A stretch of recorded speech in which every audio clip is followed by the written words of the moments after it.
네, 이어서 이 종교 개혁으로 생겨난 여러 가지 영향들에 대해서 살펴보도록 하겠습니다.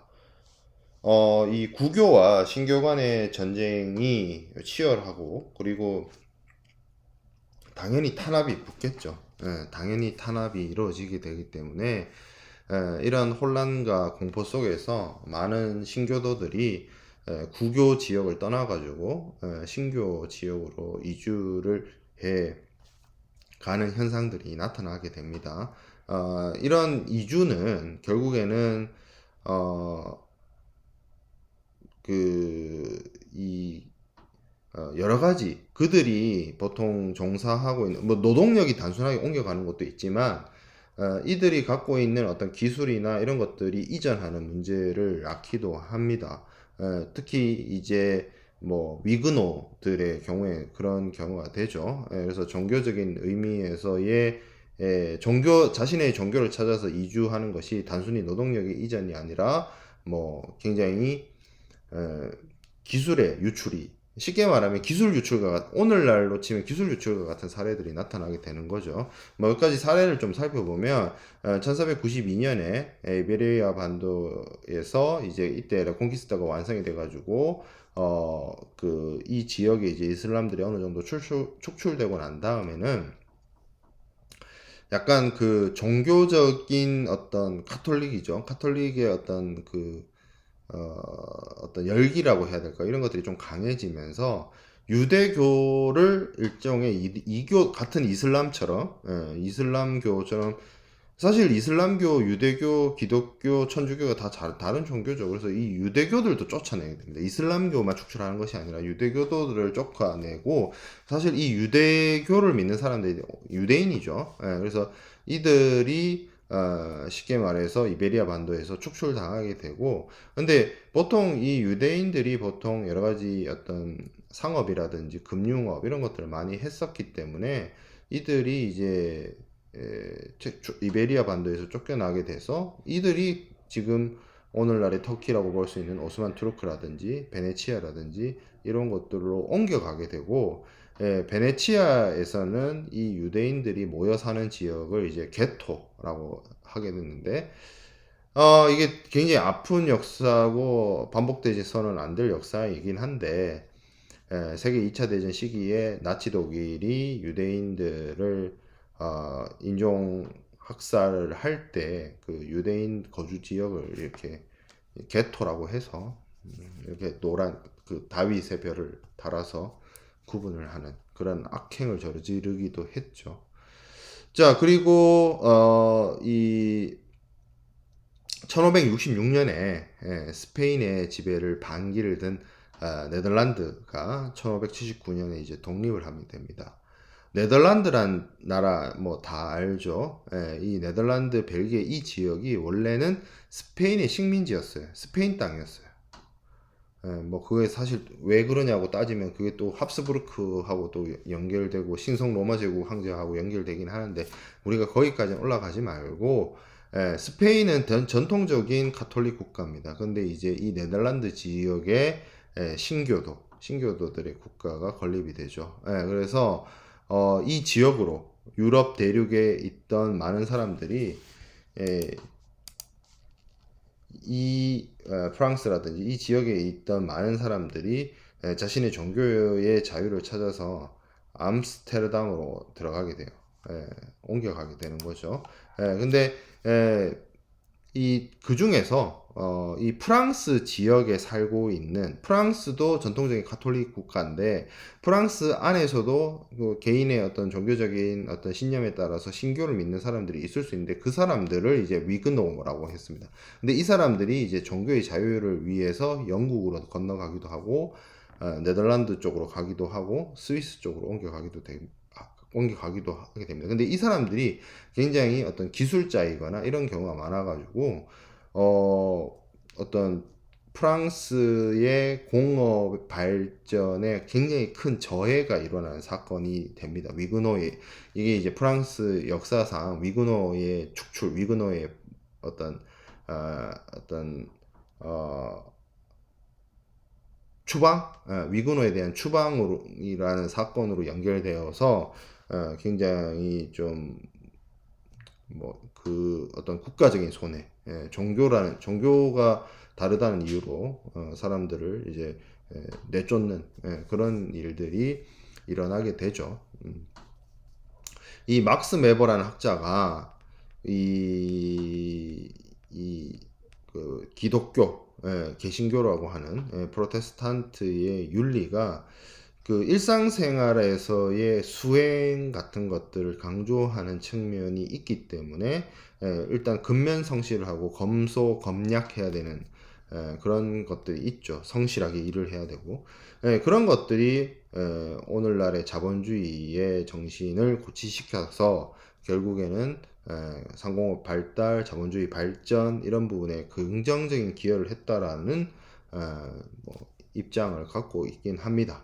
뭐 그런 거는 이제 이 학자의 어떤 의견이고 뭐 거기에 대해서는 뭐 반론이 있을 수도 있고 동의를 할 수도 있고 뭐 한 측면이 있죠. 그래서 이 부분도 설명을 추가적으로 드렸습니다.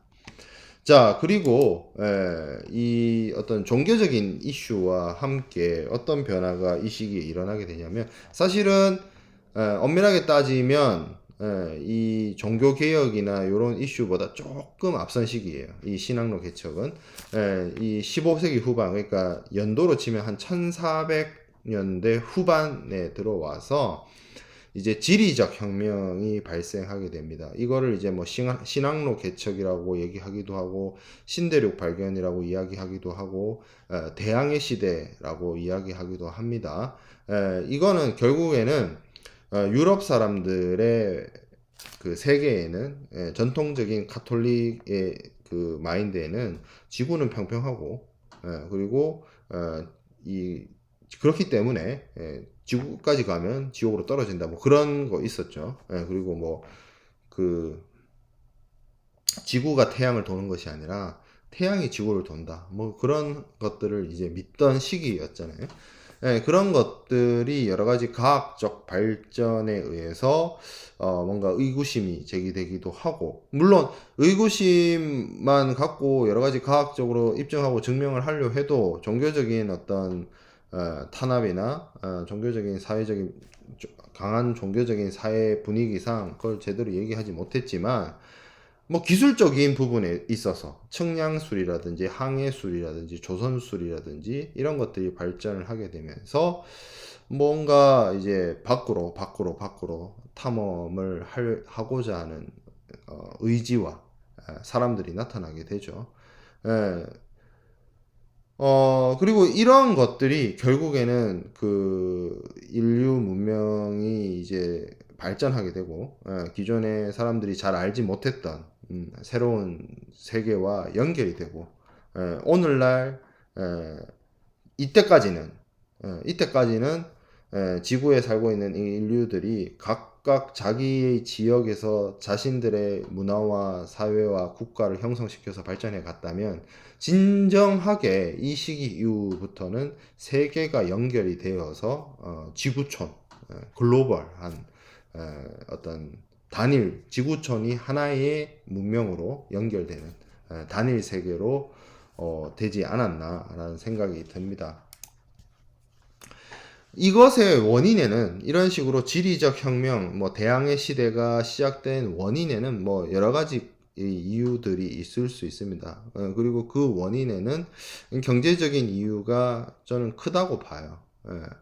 일단 그 흑사병 이후에 흑사병 창궐이 지나고 나서 한 2, 300년이 흐르면서 서서히 유럽의 인구가 회복이 되었고 그리고 이제 경제 활동을 그렇게 되면 이제 다시 하게 되는데 뭐 아무래도 외국에 있는 값비싼 좋은 물건들 뭐 대표적으로 비단이라든지 후추라든지 이런 것들을 좀 가져오고 싶다는 욕망이 커져가죠. 왜냐하면 사람이 이제 많아지게 되면 그 사람들의 또 그 어떤 경제력이 올라가게 되면 결국에는 구매력이 증가하게 되고 구매력이 증가하게 되면 그 수요를 충족시키기 위한 것들이 필요로 하게 되죠.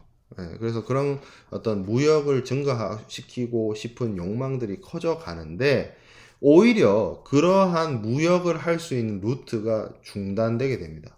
어떤 사건이 발생하게 되느냐? 오스만 투르크가 비잔틴 제국을 멸망시키는, 콘스탄티노플을 함락시키는 사건이 발생하죠. 그래서 오늘날의 동지중해와 중동 지역이 완전히 이슬람 세력권으로 넘어가게 되는데, 유럽 사람들의 마인드 속에서는 로마의 어떤 계승된, 로마를 계승한, 그리고 이제 로마 제국에서 이제 그 카톨릭을 국교로 인정한 그 콘스탄티누스가 만든 도시인 콘스탄티노플, 이게 이제 사실상 종교적 성지였거든요. 그렇기 때문에 이것이 이슬람 손에 넘어갔다는 것에 대해서 문화적인 사회적인 충격도 있었고, 경제적인 이슈가 저는 더 컸다고 봐요.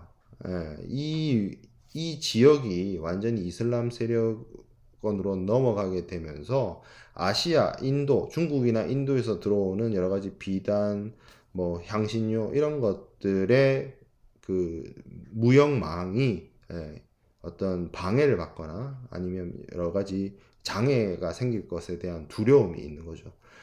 물론 이런 무역을, 동방 무역을 주로 주도하고 그걸 통해서 부를 축적하던 것이 이탈리아의 도시국가들, 특히 대표적으로 베네치아였는데, 베네치아는 비잔틴 제국이 멸망하고 난 이후에도 실제로 콘스탄티노플을 점령한 오스만 투르크의 술탄 메흐메트 2세에게 동방 무역을 할 수 있도록 허용을 해달라고 요청을 하고, 이것에 대해서 이 메흐메트 2세는 자신이 그냥 단순하게 오스만 투르크의 지도자를 넘어서서 자신이 스스로가 로마 제국의 계승자라고 생각을 했기 때문에 뭐 기독교인이나 유대인들에게 간대한 정책을 펴니다. 그래서 뭐 무역을 할 수 있게 허용을 해줘요. 근데 그게 결과적으로는 뭐 이탈리아 베네치아 상인들한테는 뭐 이득이 될 수 있으나 유럽의 다른 지역, 상대적으로 동방무역에서부터 멀리 떨어져 있는 지역의 사람들한테는 뭔가 이제 다른 방식이나 다른 루트를 찾아야 될 필요성을 가지게 되는 것이고, 거기에 또 더해서 항해술이라든지 조선술이라든지 이런 것들이 발달을 하게 되는 거죠. 그래서 특히 이 대항해를 지원하고 적극적으로 바다로 나가게 된 국가가 이베리아 반도에 있는 두 국가, 포르투갈과 스페인인데요. 이 두 나라는 우리가 지난 시간에 얘기했던 이슬람 세력을 이베리아 반도에서 축출해내는 레콩키스타를 통해서 국가가 재건된 지 불과 몇 년이 되지 않은, 그 당시로서는 신생 국가였습니다. 그렇기 때문에 뭐 여러 가지 사회 경제적 안정성적인 측면에서 약했고, 뭔가 나라를 발전시키고 부국하게 만들고 강병하게 만들기, 부국 강병을 위해서 뭔가 새로운 돌파구가 필요로 했던 것이죠. 그래서 포르투갈 같은 경우에는 엘리케, 뭐 엘리케라고 읽기도 하고 에니크, 뭐 이거는 이제 언어에 따라서 이걸 발음하기가 달라지는데, 요 시기의 왕은 주왕 2세고요. 이 사람은 이제 왕자였습니다. 왕자. 이 사람이 적극적으로 항해를 지원하는 아카데미를 만들고 후원을 하게 돼요. 그래서 이 사람을 뭐 항해왕이라고 불리게 되는데, 이 엘리케 왕자는 포르투갈 내에 혹은 국외에 있는 여러 가지 지리학자, 천문학자 이런 사람들을 모아서 바다로의 항해를 할 수 있도록 후원을 합니다. 그래서 특히 이슬람 지역에서 발달한 여러 가지 수학이라든지 천문학이라든지, 그러니까 수학이나 천문학이 있어야 위도, 경도 이런 것들을 정확하게 잴 수 있고 방향, 그 지도 제작을 할 수 있고 뭐 하기 때문에 그런 어떤 과학 기술과 함께 실제 바다에서 항해를 하는 사람들의 경험 이런 것들을 다 이제 후대에 계승시킬 수 있는 하나의 어떤 아카데미를 만드는 거죠. 그래서 결국에 이게 포르투갈의 장거리 항해를 할 수 있게 만드는 배경이 됩니다. 특히 그리고 기술적인 부분에 있어서 조선술의 발달도 이야기를 할 수가 있는데요. 기존에는 특히 베네치아나 이런 곳에 있어서는 돛과 노, 사람의 힘으로 이렇게 노를 잡는 그런 배를 많이 활용을 했었는데, 지중해는 상대적으로 그렇게 험한 바다가 아니기 때문에 이런 노와 돛대를 이용한 갤리선을 운용을 할 수 있게 되지만, 이제 대서양을 나가게 된다는 것은 이미 어떤 풍랑의 높이나 이런 것들로 인해서 노를 이용한 선박이 한계가 분명히 있어요. 원양항에 있어서. 그래서 좀 뭐라고 해야 될까요? 그 바다에 있는 어떤 풍랑을 잘 견딜 수 있는 원양 항해를 할 수 있는 어떤 범선, 그런 것들이 발달하게 됩니다. 그래서 요런 선박들의 어떤 사용이나 이제 조선술의 발달이 대항해를 하게 되는 여러 가지 배경이 되고, 또 이슬람으로부터 뭐 나침판, 이 사방위를 알게 되는 그런 것들이 들어오면서 항해술은 더 발달하게 되고, 그리고 하약이 전달되면서 이 하약을 사용한 하포를 선박에 설치함으로 인해서 이 선박이 가지고 있는 전투력도 증가하게 되고요. 그래서 먼 거리, 장거리 항해를 가서 그 지역의 원주민들과의 분쟁에 있어서 화력 투사를 할 수 있는 그런 어떤 전투 능력도 향상이 되고, 그래서 이런 여러 가지 위에서부터의 지원, 그리고 과학 기술의 발전, 그리고 어떤 여러 가지 경제적 이유, 그리고 조선술의 발달, 이런 것들이 복합적으로 이루어져서 바다로 나아가게 되는 것이죠.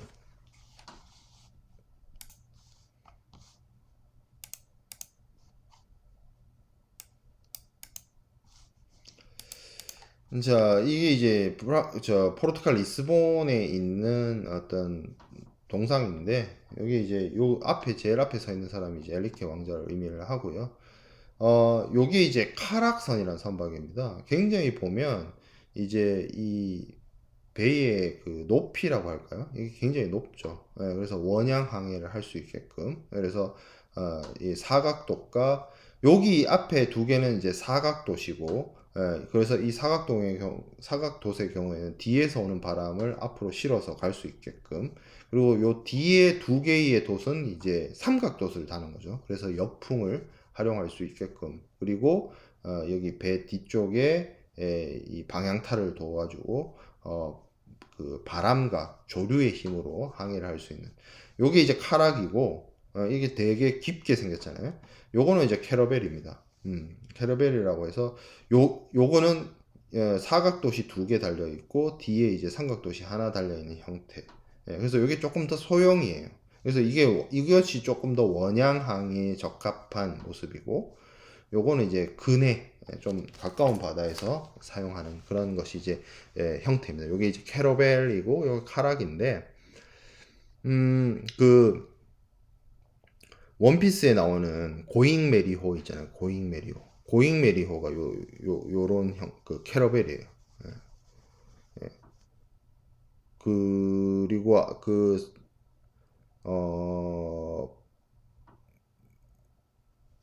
이 콜럼버스가 이용한 배 이름이 갑자기 생각이 안 나서 그런데, 콜럼버스가 이제 신대륙 발견할 때, 이 사람이 이제 콜럼버스거든요. 콜럼버스가 신대륙 발견할 때 이런 형태의 카락선을 타고 이제 대서양을 건너가게 되죠. 그리고 여기 있는 사람은 이제 베스부치, 아메리코 베스부치입니다. 오늘날의 아메리카 대륙의 어원이 된 사람이죠. 자, 이런 이제 항해사들이 이제 등장을 하게 되는데, 뭐 하나씩 살펴보면, 이제 포르투갈 같은 경우에는 일단 이제 지중해 쪽으로 가기보다는 아프리카 서해안을 따라서 밑으로 내려가는데 굉장히 노력을 많이 기울입니다. 그래서 이 바르톨로메우 디아즈라는 사람이 아프리카 서해안을 따라서 계속 내려가다가 1488년에 드디어 오늘날 남아프리카에 있는 희망봉, 거기에 이제 도착을 하게 되죠. 그리고 이제 바스코 다가마라는 사람이 카락선을 끌고 이제 희망봉을 돌아서 아프리카 동안을 다시 북상을 해가지고 드디어 인도양을 건너서 인도 서해안 캘리컷에 도착을 하죠. 그 루트를 이제 만드는 거죠. 그러니까 기존에 동지중해나 이슬람 홍해 뭐 여기 중동 지역을 거쳐서 인도로 가는 것이 아니라 아프리카의 희망봉을 돌아서 아프리카 대륙을 돌아서 크게 우회해서 인도로 가는 루트를 만들게 됩니다. 그리고 사실 이 시기가 또 문제가 뭐였냐면 요 지역 있죠. 인도 여기 그 동남아시아 요 지역에 힘의 공백기 상태에 있었어요. 예, 뭐 이슬람 상인들이나 이 중국 상인들의 그 세력이 좀 약해진 힘의 공백기가 있었기 때문에 이제 포르투갈이 그 루트를 따라서 내려가면서 그 해안 지역에 여러 무역 기지들을 건설을 하고 자신들의 어떤 목적에 따라서 식민지 개척을 하는 거죠. 일종의. 가장 그 어떻게 보면 대항해 시대의 선도주자가 포르투갈이었습니다.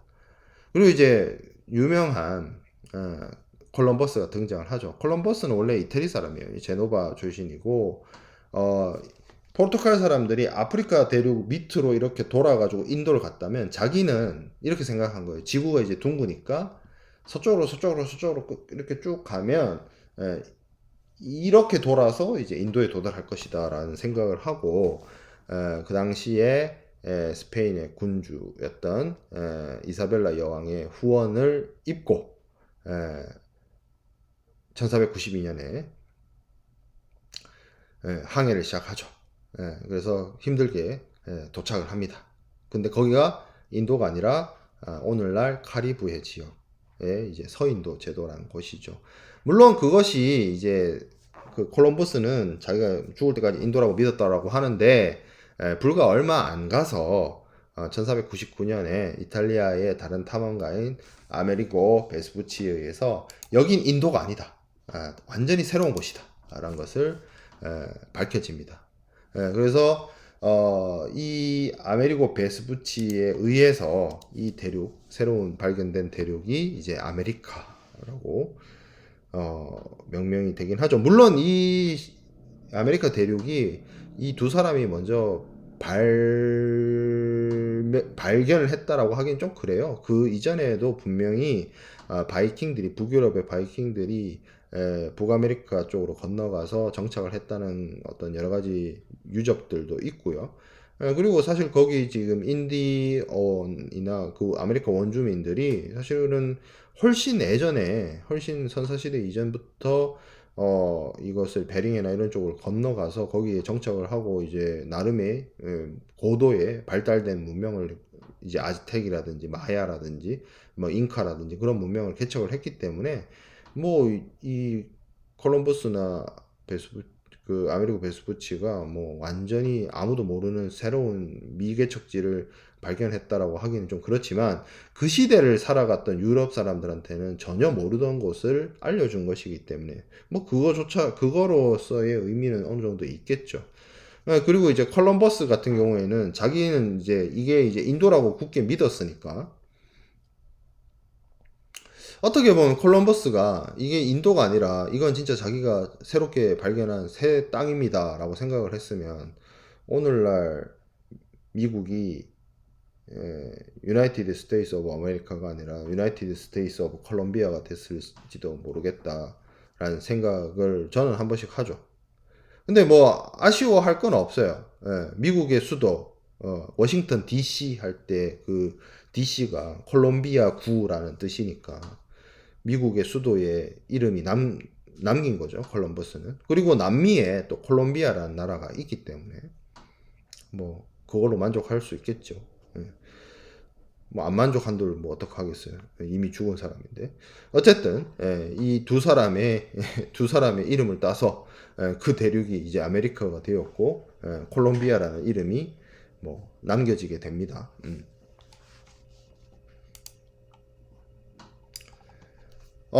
이렇게 스페인과 포르투갈이 서로 경쟁적으로 신대륙 발견에 앞장서게 되는데, 뭐 이제 그러다 보면 이제 경쟁이나 갈등이 발생하게 되겠죠. 그래서 이 두 나라는 1494년에 이 두 나라가 새롭게 발견하는 땅에 대해서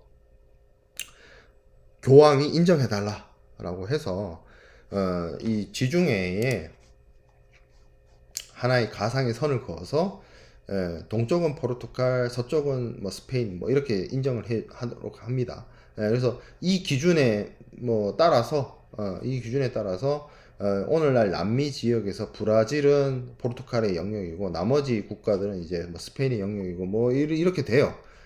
근데 뭐 그거는 그들 두 나라만의 약속이었고 후발주자라고 볼 수 있는 네덜란드나 영국이나 이런 나라들은 뭐 무시죠. 뭐 그런 사건이 있었고요. 또 1519년에 포르투갈 출신의 그 마젤란이라는 사람은 뭐 목적이 세계 일주를 하려고 간 게 아니고 스페인 출신은 포르투갈인데 이제 스페인 국왕의 지원을 받아서 항해를 떠납니다. 뭐 하려고? 향신료 가져오려고. 향신료 가져오려고 이제 가는 거죠. 그래서 어떻게 가느냐? 이 사람이 아프리카를 이렇게 돌아서 향신료 구하러 가는 것이 아니라 육두구, 정향 이런 거 이제 후추 이런 거 구하러 가는데 이렇게 내려가요. 이렇게. 예. 남미의 동해안을 따라 밑으로 내려가서 이렇게 나오는 거죠. 예. 그래서 탁 돌아서 이 칠레 끝에 이제 칠레의 남쪽 여기를 딱 돌아가지고 쭉 저기 뭐냐 태평양 그 태평양 평화로운 바다라는 뜻이잖아요. 큰 평화로운 바다라는 뜻이잖아요. 이 태평양이. 그래서 여기를 이제 쭉 항해를 해서 결국에는 어디 도착하느냐? 필리핀에 도착을 합니다. 그래서 이 필리핀 오늘날의 세부섬에서 뭐 원주민들하고 이제 무력 충돌이 있어가지고 실제로 마젤란은 여기서 목숨을 잃고 거기서 남아있는 대원들 뭐 배 한 척 끌고 겨우 돌아왔다라고 하는데 그 배 한 척에 이제 향신료를 전부 다 가득 싣고 와서 후추나 이런 거 가득 싣고 와서 유럽에서 이제 스페인으로 귀환을 해서 결국에는 의도치 않게 인류 최초의 세계 일주를 완성하게 됩니다. 루트가 이거죠. 여기서 이렇게 출발해가지고 이렇게 돌아서 필리핀을 거쳐서 돌아온 그 루트. 근데 이게 이제 뭐 여러 가지 이 시기에는 그만큼 후추, 육두구, 정량 이런 어떤 그 향신료들이 황금보다 더 가치 있는 물건이었어요. 유럽에서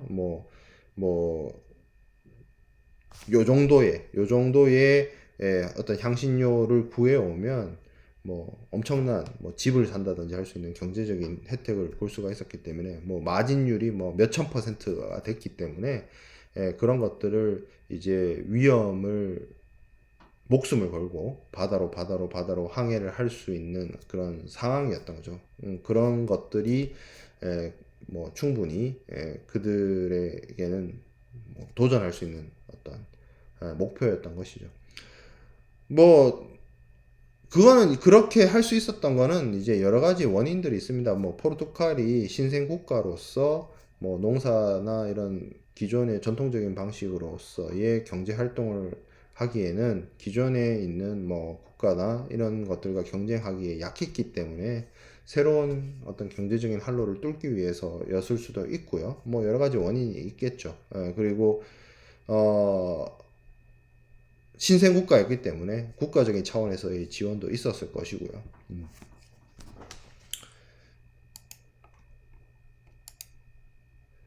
자, 뭐 그렇게 해서 스페인과 포르투갈은 신대륙을 발견하고 그들의 이제 식민지로 삼게 되는데 그러는 과정 속에서 당연히 그 기존의 원주민들하고의 충돌이 이제 발생을 하게 됩니다.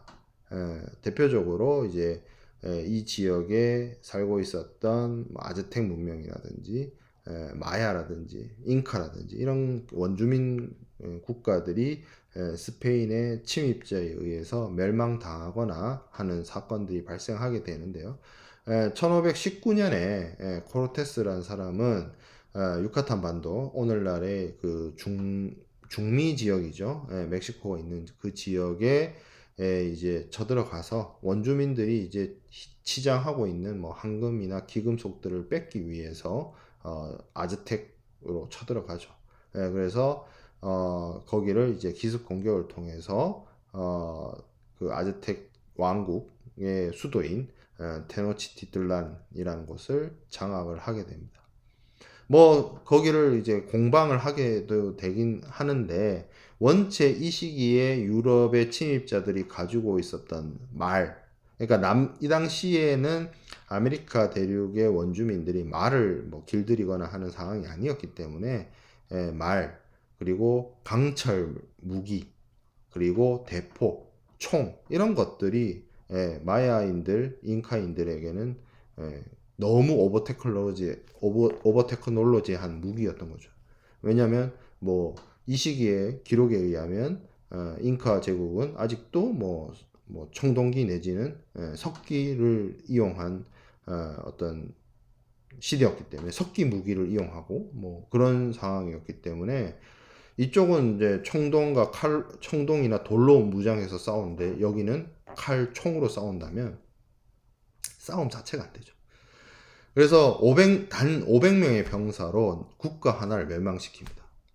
그래서 이 테노치티틀란이 완전히 50만 인구가 있었던 대도시가 500명의 스페인 침입자들한테 의해서 멸망당하는. 그리고 잉카도 마찬가지입니다. 잉카도 1531년에 피사로라는 사람이 이제 금을 목적으로 해서 쿠스코라는 곳으로 쳐들어가서 잉카인들로부터 귀금속 이런 것들을 약탈하게 되죠. 그렇게 이제 이 원주민들이 를 이제 정복하고 나서 스페인 사람들이 이들로부터 어떤 경제적인 착취나 약탈을 하기 위해서 많이 넘어오게 됩니다. 그러다 보면 뭐 그들 이제 아메리카 원주민들한테는 사실상의 어떤 재앙과 같은 일들이 많이 벌어지게 되는데, 요거는 저 위에 있는 거는 이제 아즈텍이고요. 아즈텍이 오늘날의 이제 그 멕시코만, 그러니까 이제 그 멕시코 땅에서 있었고요. 그리고 티노치티틀란이라는 도시가 호수가 있고, 그 호수에 이렇게 수상 도시처럼 형성이 되어 있었어요. 그리고 이게 오늘날의 멕시코 시티입니다. 멕시코 시티. 멕시코 시티가 이 근방에 이제 만들어지게 됐고, 잉카 제국은 오늘날의 그 안더스 산맥의 고산지대를 끼고 페루 뭐 이런 지역에 국가가 형성되어 있었는데, 여기 이제 쳐들어가서 엄청난 금이나 이런 것들을 약탈해오는 것이 발생하게 되죠. 아메리카 원주민들은 이런 그 유럽의 침입자들의 공격에 적절하게 대응하지 못했어요. 뭐 무기나 이런 것들이 갖춰지지 않은 상태에서 저들로 침략을 받았고, 그래서 피지배를 당하게 되는데, 이제 이 스페인 침입자들이 들어와서 그 이 지역에 있는 뭐 황금이라든지 뭐 농장이라든지 이런 것들의 어떤 노동력 착취를 하게 됩니다. 노예로도 부리게 되고, 이 과정 속에서 뭐 레파르미엔토라든지 뭐 엔코미엔다라든지 뭐 이런 여러 가지 제도들을 시행이 돼요. 근데 말 그대로 지배 외부의 침입자들이 와서 그 현지에 있는 원주민들을 착취하고 부리고 노예로 삼는 뭐 그런 것들이죠. 그래서 뭐 말로는 자기들이 이제 종교를 전파하고 문화를 전파하고 뭐 이런 것들을 주고 그 대가로 받아온 것이라고 이야기는 하는데, 이 아메리카 남미 이 지역의 중남미 지역의 그 원주민들로부터 노동력과 재화와 금과 은 이런 것들을 이제 착취하는 형태로 운영이 됩니다. 그리고 이런 착취도 힘든데, 유럽인들이 가져온 여러 가지 질병들, 천연두라든지 홍역이라든지 이런 것들이 그 유럽 사람들에게는 기존에 계속 퍼져 있었기 때문에 집단 면역력이 있었던 거죠. 근데 남미의 원주민들, 아메리카 원주민들은 그런 것들이 없었기 때문에 처음 이제 두 세력이라고 해야 될까요? 두 세계, 서로 연결되어 있지 않고 따로 독립적으로 수천 년, 수백 년 동안 발전된 두 문명이 접점이 생겼단 말이죠. 그러다 보면 지배와 피지배도 생겨나지만 여기서 질병도 옮겨가게 된 거예요. 그래서 로마가 아니라 저기 그 몽골의 침입에 의해서 유럽에 흑사병이 전파가 됐던 것처럼 이 스페인의 침입자들이 아메리카 지역으로 들어가면서 이 아메리카 원주민들이 뭐 천연두라든지 이런 질병을 알아서 인구가 급감하게 됩니다.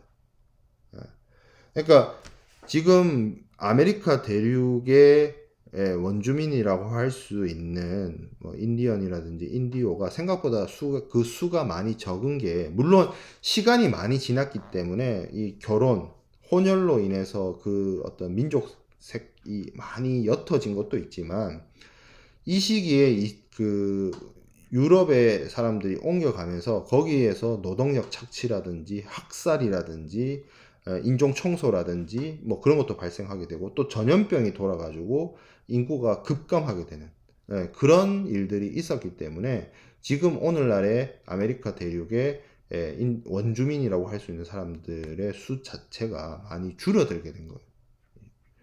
그런 원인이 있다는 거죠. 이건 뭐 사실 대항해 시대의 어떤 폐해라고 할까요?